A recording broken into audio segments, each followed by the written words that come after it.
Magandang umaga, ako si Noreen Evangelista at nandito kami sa Ibid Zone 1 para tuklasin ang malaking problemang kinakaharap ng lugar na ito, ang dengue. Ang Barangay Ibid ay isa sa pinakamalinis na barangay. Ngunit dahil sa malakas na ulan, ang mga stock na tubig sa maduming bote na maaaring manirahan ang mga lamok at mangitlog na nagiging dahilan ng sakit na dengue. Buwan ng Setyembre ay lumaganap na sa Barangay Ibid ang sakit na dengue, kung saang walang pinipiling edad, mapabata man o matanda. Ako po si Salve Sardidad. 4 days po akong may sakit. Masakit ang ulo ko, masakit yung katawan ko. Kaya halos balik-balik ako sa albularyo. Hanggang sa sinabihan ako na magpa-hospital na ako kasi baka magiging positibo ako sa dengue. Yun nga, hindi ako nagdalawang isip na pumunta doon. Naging positive na ako. Tapos, halos 5 days ako sa ospital. Tsaka may mga bawal din na pagkain.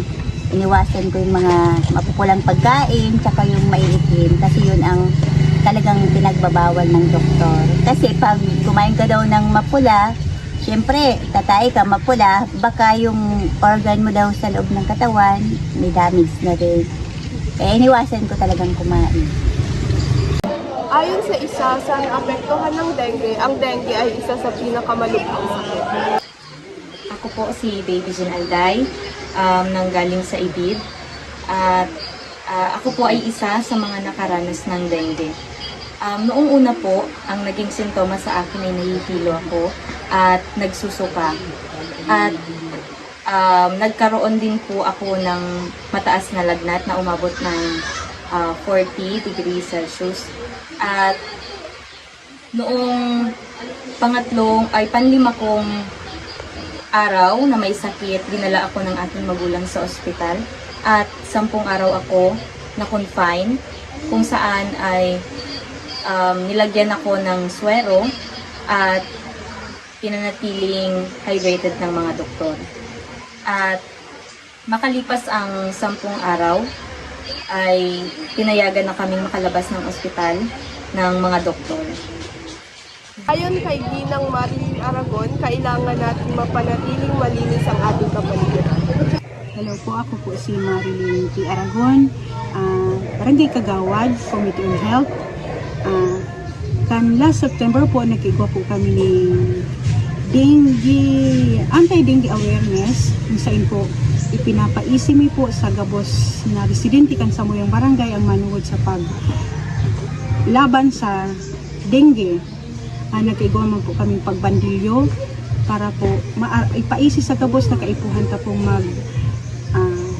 linig sa tuyang kapalibutan para po maiwasan ta ang helang na dengue. Sa samuya pong paglibot, ginibumon po ang search and destroy kung saan po sigabos pong nakatiyayang mga kagamitan o materialis na pwede istaran ng namok, posibleng mag-aigwa ng sugok ng namok. Kay puan pong palaubon ito, tangaring po magkagaragan, asin day na po maipadagos ang helang na dengue. Ginibumi man po ang pag-spray para po maghali ang mga namok. Asin, pig-educate min po ang samuya po mga kababaryo na mga maraot na kahihinatnan kung magkaigwa po kami ng dengue ang barangay. At ngayon, nandito kami sa Ibid Health Center para alamin at tuklasin ang mga paraan kung paano maiiwasan ang dengue. Magandang araw. Ako si Noli Francisco, ang barangay hatod kang Barangay Ibid. Noong nakaraang Setyembre, isa sa lumaganap na sakit sa aming barangay ay ang dengue.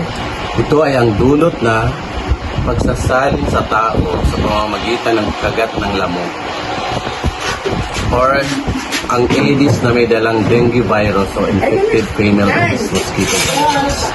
Dito sa amin,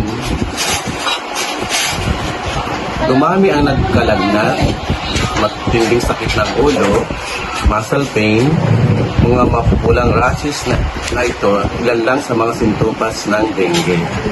Ayon po sa data na nakalap namin, base sa mga pasyenteng pumupunta at nagpapacheck up dito sa health center.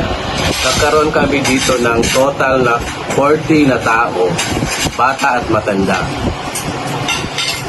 Pero karamihan dito ay mga bata. Madali naman natugunan at nabigyan ng lunas sa pamamagitan ng aming masipag na nurse at agad sila isinasangguni sa malapit na pasilidad ng ospital. Kung paano ito may iwasan, kailangan lamang sumunod sa mga 5S or una, search and destroy breeding site. Pangalawa, self-protection o ang pagsusuot ng pantalon at mahabang manggas. Ang ikatlo po ay seek early consultation. Kung may nakakaramdam na kayong lagnat, 2 araw na dapat kumonsulta agad sa aming health center. Ang pang-apat po, support fog and only during outbreaks. At ang pang-5, sustain hydration o ang pag-inom ng sapat na tubig para maiwasan ang dehydration na dulot ng lagnat o pagsusuka. Maraming salamat po. Tandaan natin sa simpleng pag-iingat, paglilinis at pagsusuot ng mahahabang manggas ay makakaiwas na tayo sa